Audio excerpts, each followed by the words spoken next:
En este vídeo vamos a seguir trabajando con clases de equivalencia y vamos a hablar sobre particiones de un conjunto y representantes de una clase de equivalencia. Vamos a comenzar definiendo qué es una partición de un conjunto.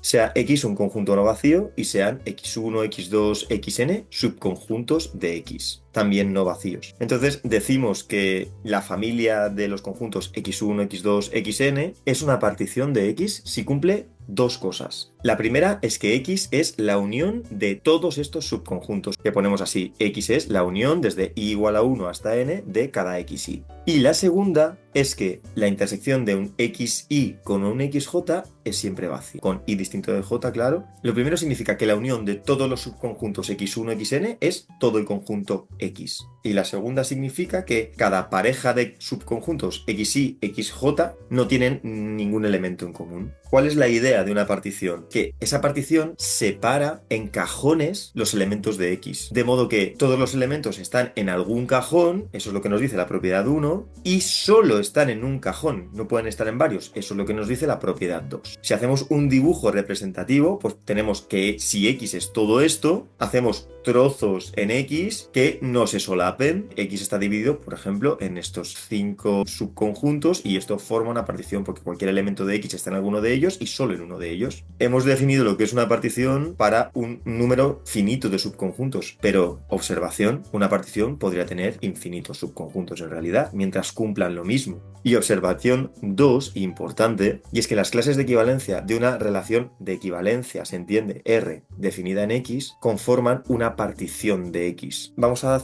ir hacia atrás un momento a las propiedades de las clases de equivalencia para ver por qué es esto. Aquí vemos que las clases de equivalencia de elementos que no están relacionados tienen intersección vacía, no comparten elementos. Y además, como la unión de todas las clases de equivalencia es todo el conjunto, pues ahí tenemos nuestras dos propiedades de una partición. La unión es todo y no se solapan. Podemos pensar entonces que una relación de equivalencia hace cajones en un conjunto. De alguna manera clasifica los elementos. Y esto es para lo que sirven las relaciones de equivalencia en realidad, para clasificar objetos. Vamos a definir otro concepto importante que tiene que ver con clases de equivalencia, el representante de una clase de equivalencia. Si X es un conjunto y R es una relación de equivalencia en X, dado un elemento en X, un representante de la clase de X es cualquier elemento de esa clase. Por ejemplo, pensemos en nuestro ejemplo de la relación de equivalencia que definimos en Z con el conjunto 3Z, que dos elementos estaban relacionados si su diferencia estaba en 3Z, o sea, si era múltiplo de 3. Pues ahí teníamos que la clase del 0 eran todos los múltiplos de 3, estos, que la clase del 1 eran todos los números enteros que dejan resto 1 al dividirlos por 3, estos, y que la clase del 2 eran todos los elementos que dejaban resto 2 al dividirlos por 3, estos.